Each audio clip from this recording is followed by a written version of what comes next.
Manusia cenderung menyembah benda-benda tertentu dan tidak mungkin rasanya menghilangkan kecenderungan ini dari hati manusia.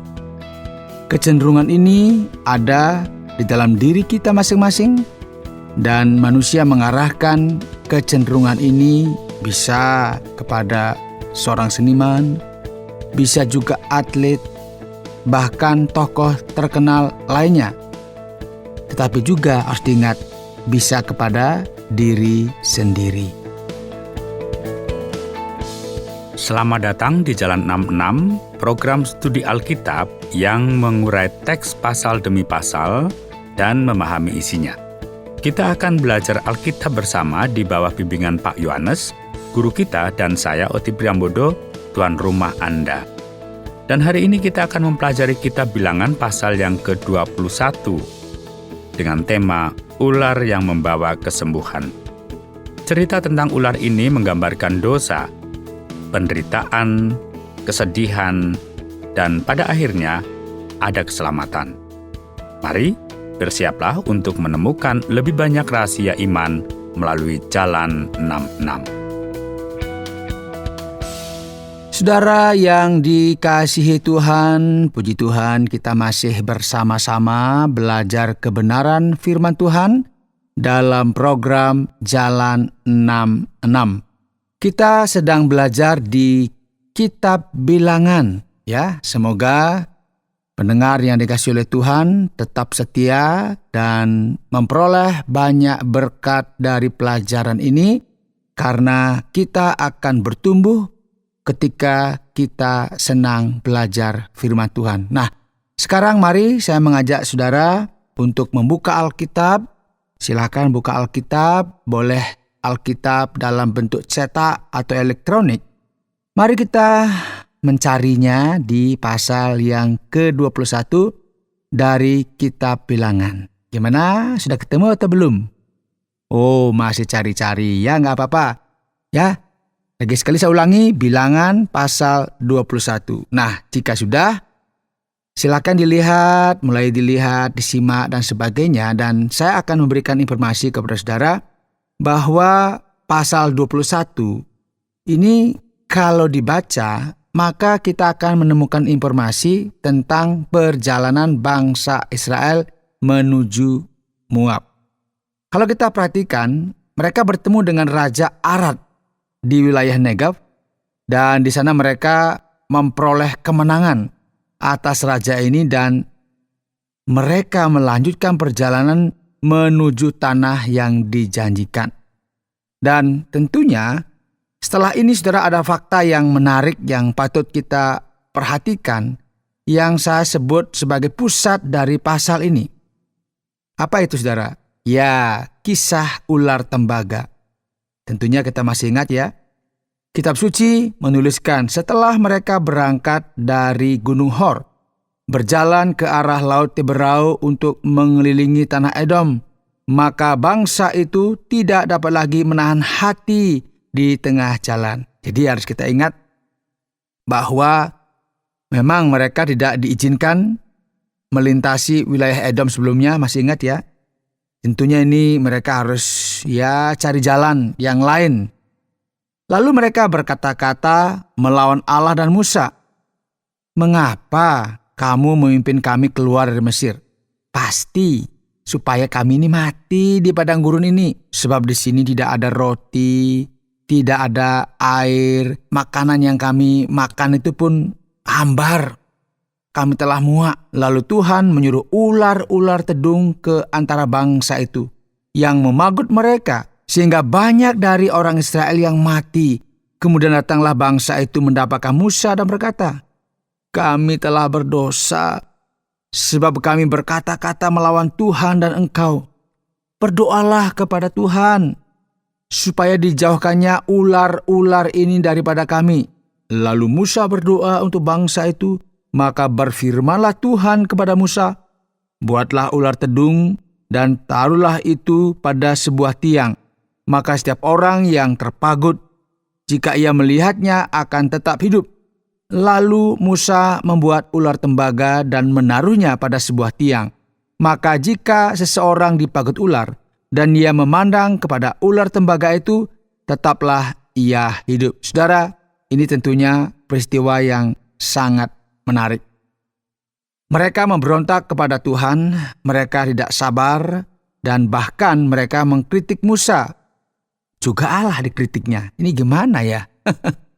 Karena ternyata kita melihat orang-orang ini sudah dilepaskan dari Mesir ketika mereka ada di padang gurun dan mereka katakanlah seperti mengalami kesulitan. Ya, secara manusia pasti mengalami kesulitan karena memang orang yang berada di padang gurun tentu tidak mudah karena panas, kemudian juga tidak mudah mencari makanan dan akhirnya mereka bersungut-sungut. Tetapi bagi Tuhan tetap mereka salah dan dikirimkan ular dan menggigit mereka dan banyak yang mati.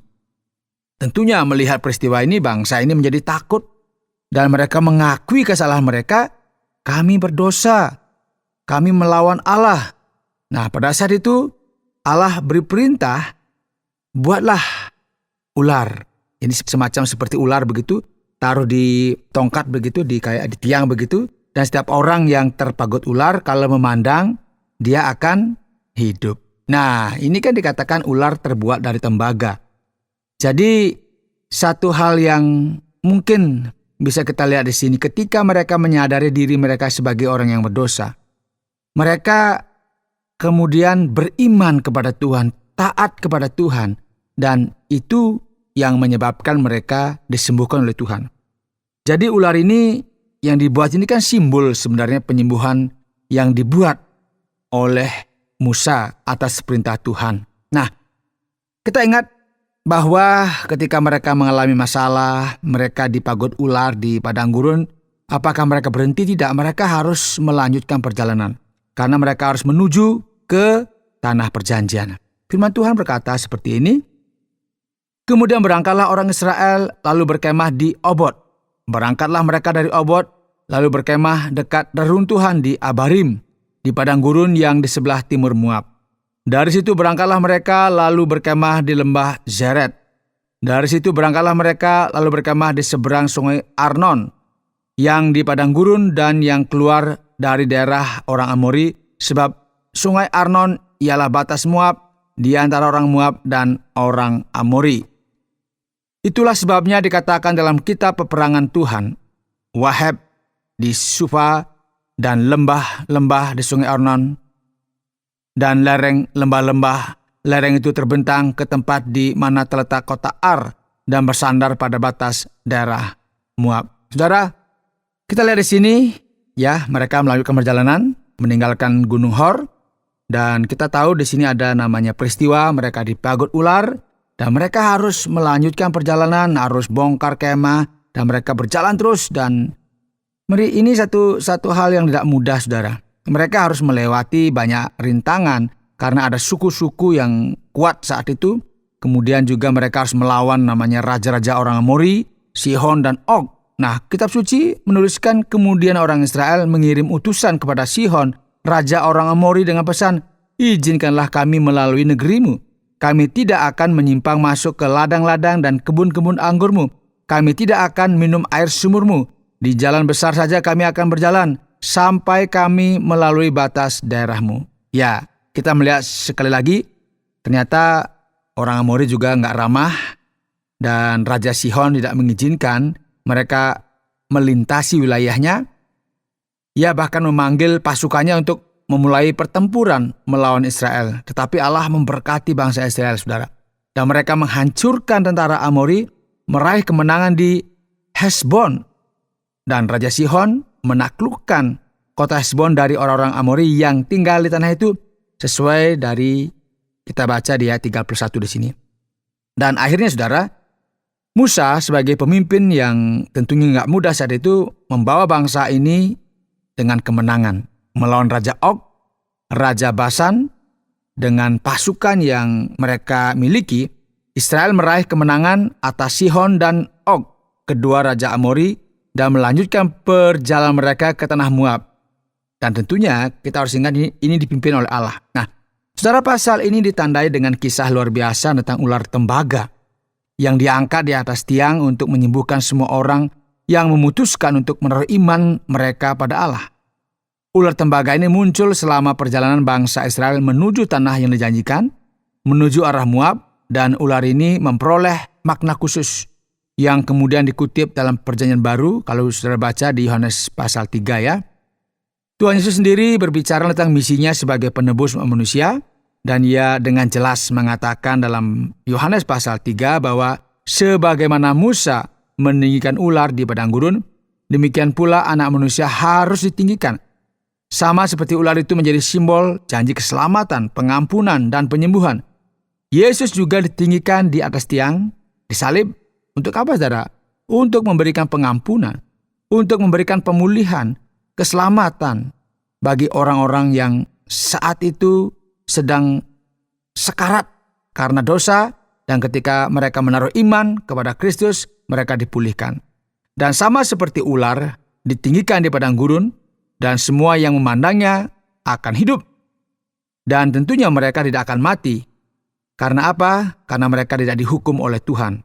Demikian juga Yesus disalibkan, dan ini menunjukkan kepada kita bagaimana kita perlu memandang kepada Kristus, datang kepada Kristus agar kita dibenarkan di dalam Dia, dan di dalam Dia kita memperoleh pengampunan dan keselamatan. Jadi saudara yang dikasihi oleh Tuhan, ketika kita melihat, membaca di Perjanjian Lama, ada kisah-kisah yang sangat penting. Namun beberapa di antaranya tentunya memiliki arti khusus karena merujuk pada rencana masa depan yang Allah miliki untuk menyelamatkan seluruh umat manusia.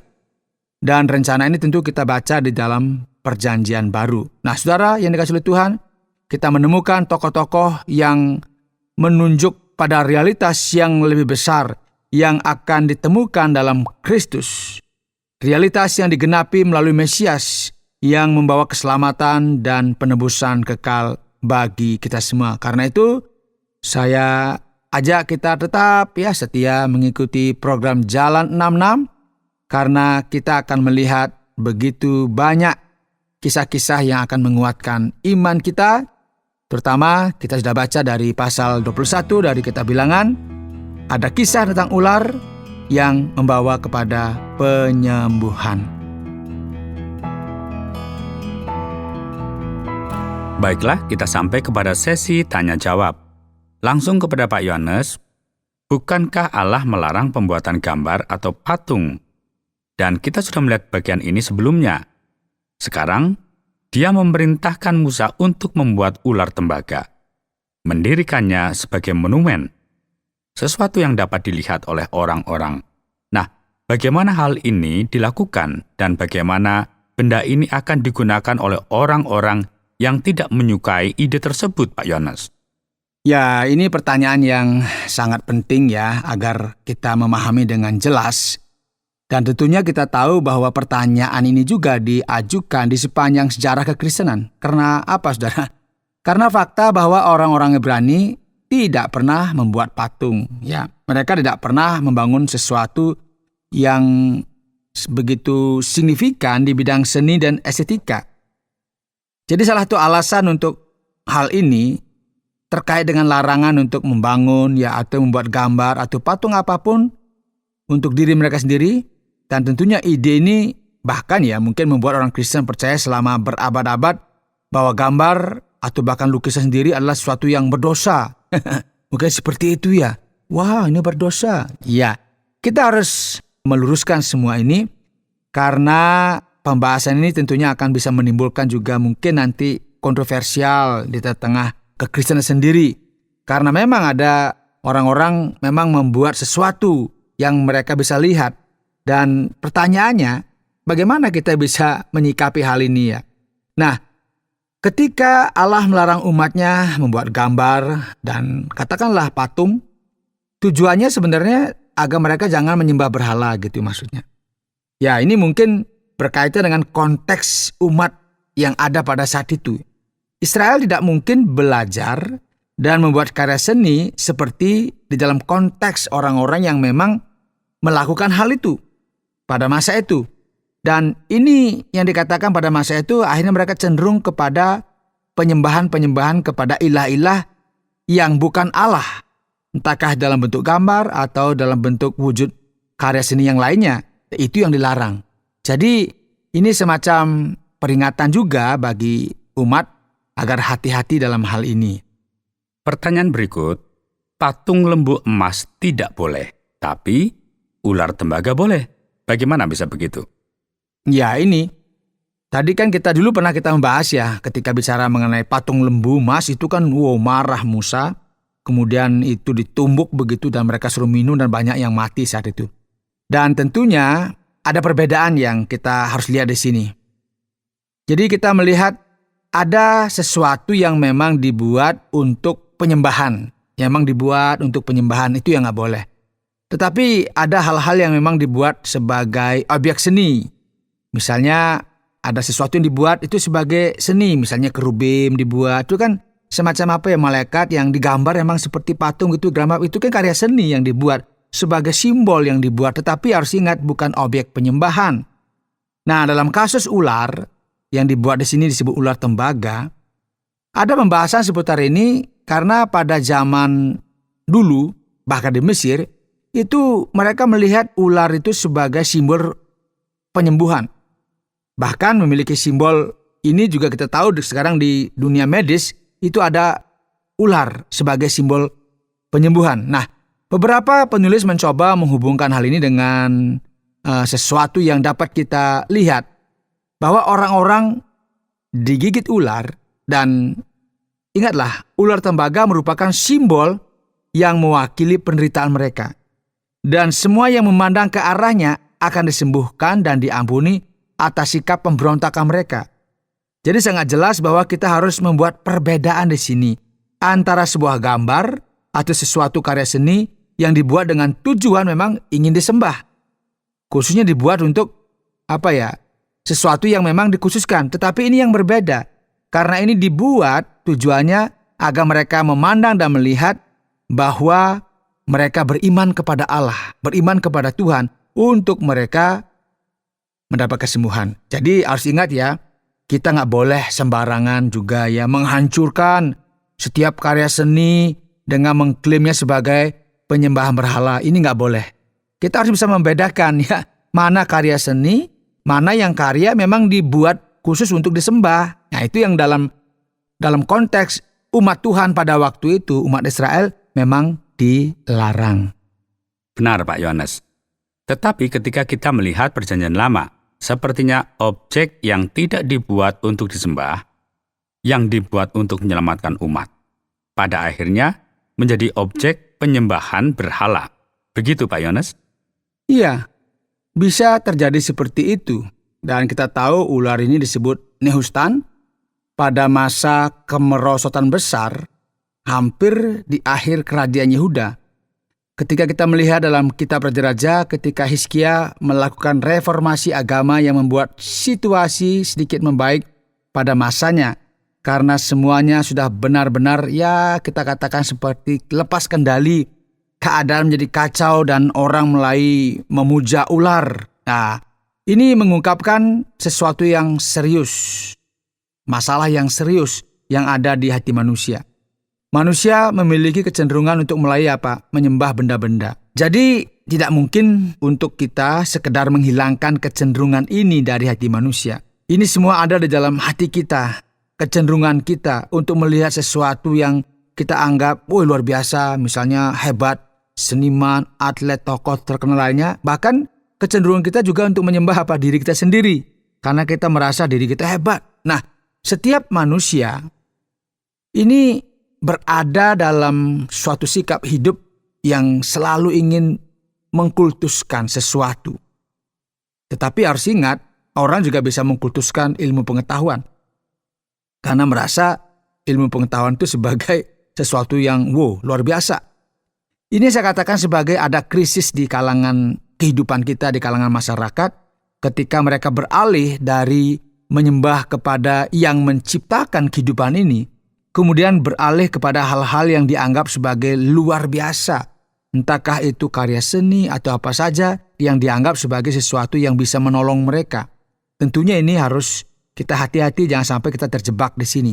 Jangan sampai kita masuk dalam sebuah bahaya yang pada akhirnya kita memberontak kepada Tuhan. Itu sebabnya Tuhan melarang manusia jangan punya benda-benda seperti itu, karena memang kecenderungan manusia ketika lihat sesuatu, ya pengennya pasti dipuja, dielus. Ya ini sama dengan ada, mohon maaf ya, kadang-kadang pegang sesuatu di tangan begitu ya, entahkah batu dan sebagainya. Dia rasa bahwa di situ ada sesuatu.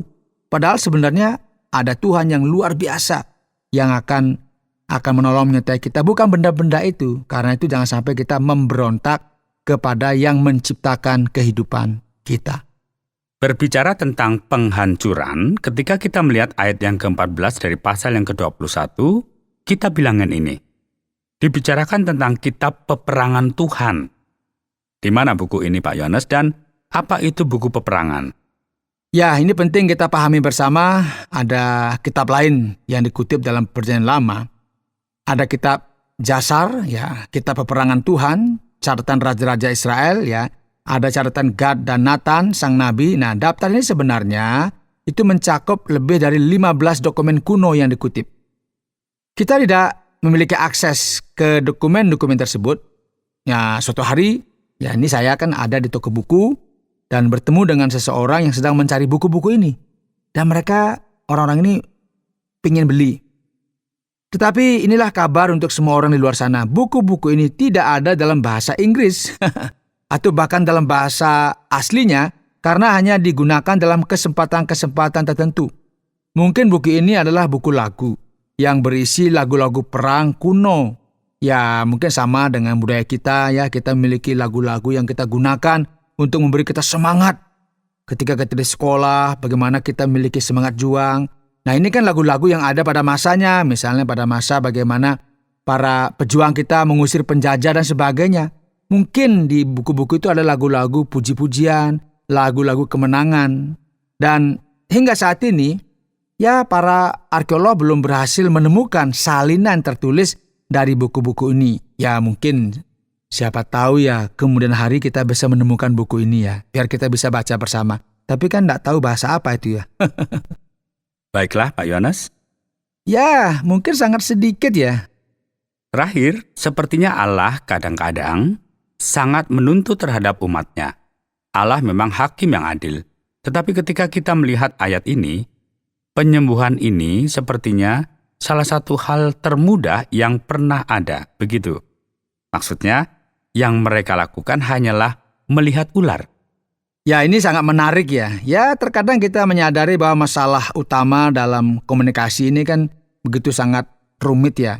Terkadang seseorang itu berusaha menyenangkan orang lain dan berusaha melakukan hal yang diinginkan. Ini sesuatu yang bisa terjadi di tengah-tengah kehidupan kita.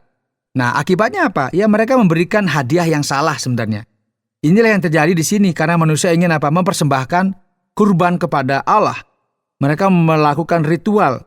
Dan Allah berkata, lihat, aku hanya menginginkan satu hal. Aku ingin kalian mendengarkan kata-kataku, mengakui ketidakmampuan kalian ya. Meminta pengampunan, bertobat, dan kembali kepadaku dan aku akan mengampuni kalian. Dan agar hal ini terjadi, memang orang harus menunjukkan sesuatu yang mesti dilihat. Nah, dalam kasus ini, cara mereka membuktikan bahwa mereka benar-benar percaya adalah dengan apa? Menatap ular. Apa buktinya percaya? Pandang ular itu. Nah, itu kan hanya ingin membuktikan. Nah, ini juga terjadi ketika kita menerima keselamatan di dalam Kristus. Menerima keselamatan berarti kita menaruh iman kita kepada Kristus, mengakui kelemahan-kelemahan kita dan kita minta ampun dan memohon pengampunan agar dosa-dosa kita diampuni dan kita hidup sekarang bergantung hanya kepada Tuhan. Dan ini sesuatu yang harus ditunjukkan, dibuktikan di tengah-tengah kehidupan kita. Nah, ketika kita melakukan ini, biasanya seorang berkata, oh, tapi saya memiliki Kristus dalam hati kita. Tapi kan tidak bisa seperti itu saja. Apa buktinya kalau kita memiliki Kristus di tengah-tengah kehidupan kita? Dan ini tidak bisa kita hanya katakan sebagai sesuatu yang abstrak. Memang harus ada manifestasi objektif yang konkret yang harus bisa dilihat. Misalnya ketika seseorang menunjukkan rasa cintanya, ketika seseorang itu ulang tahun, dia buatkan kue, sesuatu yang bisa dilihat gitu loh. Sehingga ketika kita bicara mengenai bagaimana kita menyadari dosa-dosa kita bertanggung jawab tentang dosa-dosa kita, wujudnya seperti apa? Ya, kita datang kepada Kristus dan kita mohon pengampunan kepada Dia. Inilah manifestasi iman kita bahwa kita datang, tunjukkan dalam bentuk perbuatan bahwa kita membutuhkan Dia dan kita bertobat dan percaya bahwa melalui Dia saya akan mendapatkan pengampunan dosa. Jadi, bagaimana caranya kita menerima semua kebaikan-kebaikan Tuhan? Langkah konkretnya ya datang kepada Kristus, berdoa kepada Kristus, minta agar Dia mengampuni kita, dan kita percaya juga bahwa Dia pasti mengampuni kita. Jadi tidak ada memang ya sesuatu ritual-ritual yang harus kita buat agar kita itu mendapat pengampunan. Kita hanya datang dan memohon agar Dia mengampuni kita, karena Kristus sendiri sebenarnya sudah menjadi korban bagi dosa-dosa kita. Baik, terima kasih banyak Pak Yones. Berikut bagaimana ringkasan pelajaran dari Bilangan pasal yang ke-21 ini. Saudara, hari ini dalam program Jalan 66, kita belajar tentang kisah ular yang membawa kesembuhan ketika kita membaca di kitab Bilangan pasal 21. Nah, pelajaran utama yang kita pelajari, janganlah meremehkan kesederhanaan Allah. Jadi, ketika seseorang memiliki pergumulan dalam hidupnya, maka orang harus ingat, dia akan mendapatkan sesuatu itu hanya ada pada Kristus.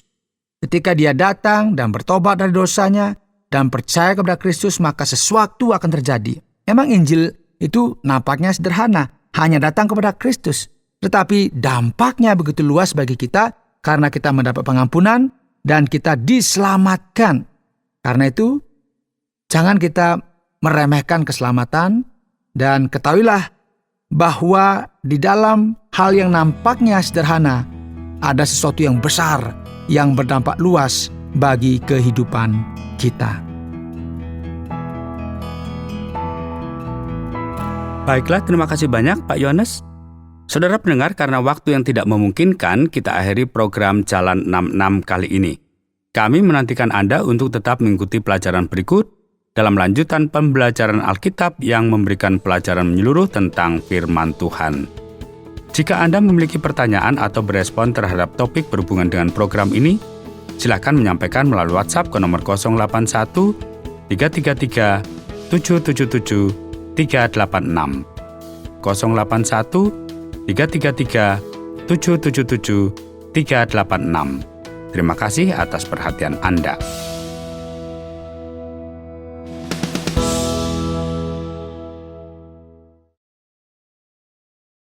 Terima kasih Anda sudah mengikuti program kami. Jika Anda diberkati, jangan lupa like, komen, dan share supaya Anda tidak ketinggalan setiap program terbaru kami. Jangan lupa juga untuk subscribe channelnya dan nyalakan loncengnya. Jika Anda ingin mendukung pelayanan kami, bisa melalui rekening kami berikut ini atau menghubungi kami di sini.